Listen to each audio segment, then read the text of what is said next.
When you think of Indian cinema, what probably comes to mind? Dazzling musical numbers, epic love stories, right? Well, that's only one side of the story. Today, we're diving into a full-blown cinematic rebellion, a movement that decided to hold a mirror up to society instead of trying to sell it a dream. This is the story of parallel cinema. So on one hand, you've got the Masala films, this fantastic, spicy mix of glamour, amazing dance sequences, and larger-than-life heroes. Pure escapism. But running right alongside it was this other world entirely, parallel cinema. And this was a movement all about raw realism, about diving into tough social issues and showing characters who were flawed, messy, and totally authentically human. Yeah, this movement, it wasn't just some artsy choice. It was a direct, really powerful reaction against that commercial dream factory we were just talking about. So what exactly is parallel cinema? Well, officially, it's a filmmaking movement that kicked off in the 1950s, and it was all about serious, realistic, and natural storytelling. But the key phrase here is antithesis. It was literally designed to be the complete opposite of the mainstream formula. This wasn't about escaping reality, it was about confronting it head-on. Okay, so this whole rebellion, it didn't just pop up out of nowhere, right? It actually grew from these seeds of social awareness that were planted decades earlier. Let's trace it back. And believe it or not, the road to this kind of realism was a long one. You can see hints of it as early as 1925, with silent films like Sarkari Pash telling the tough story of a worker. Then, in the 1940s, you get the Indian People's Theatre Association, or IPTA, using stage plays to make some really powerful social statements. But the real game changer, the moment that basically put this new kind of cinema on the global map, was 1955, with Satyajit Ray's absolute masterpiece, Pathar Panchali. And we have to talk more about the IPTA, because it was way more than just a theater group. With its connections to the Communist Party, it was like a political and cultural engine. It believed in using art to critique society, pushing socialist and anti-colonial ideas that would go on to deeply, deeply influence the filmmakers who pioneered the whole parallel cinema movement. And that brings us to the titans of the movement, the great directors. It was really spearheaded by this incredible trinity of Bengali visionaries who would become the undisputed masters of this new way of making films. First up, you have Satyajit Ray, the great humanist. What made him a genius was his ability to take literature and transform it for the screen. But his real focus was always on these intimate, powerful human stories. He had this incredible way of making you see the entire world through his characters' eyes, finding something universal in their personal struggles. Then there was Mrinal Sen, the outspoken Marxist. He was a passionate believer in communist philosophy, and wow, his films were not subtle about it. They were packed with overt political messages.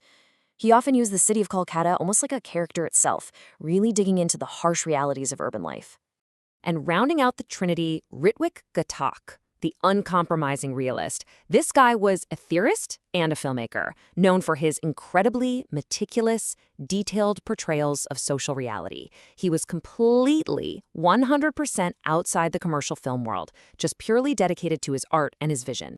So you have these incredible directors, and their films explored absolutely groundbreaking themes, brought to life by a whole new generation of actors. I mean, this cinema was absolutely fearless. It tackled subjects that were complete taboos in mainstream movies, everything from prostitution and political hypocrisy to deep-seated corruption. It brought these powerful feminist stories to the forefront, exploring things like women's liberation and sexuality.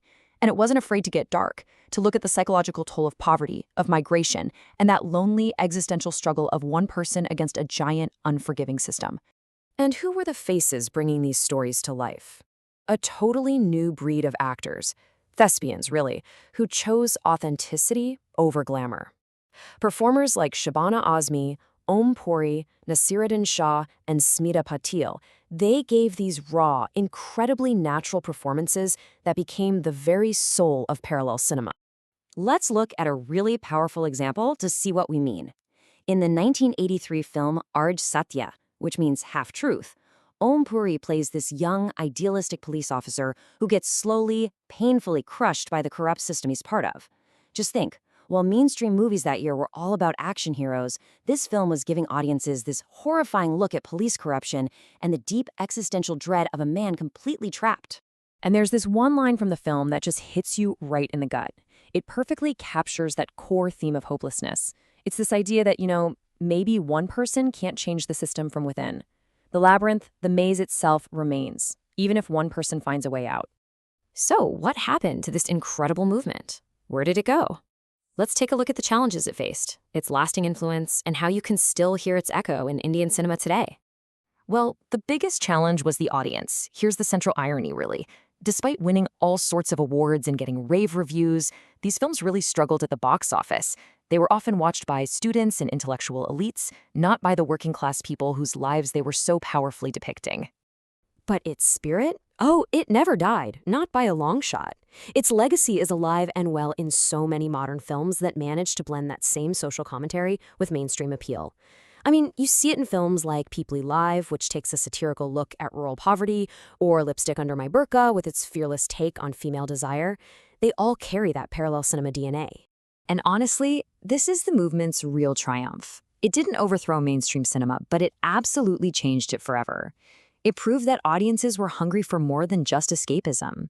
It forced the whole industry to evolve, and in doing so, it carved out this vital new space for films that actually have something important to say. So all this, it kind of leaves us with a big question for right now, doesn't it? In our current world of global blockbusters and just endless streaming content, what is the real purpose of cinema? Is it just to escape our world for a couple of hours, or is it to help us understand it a little better?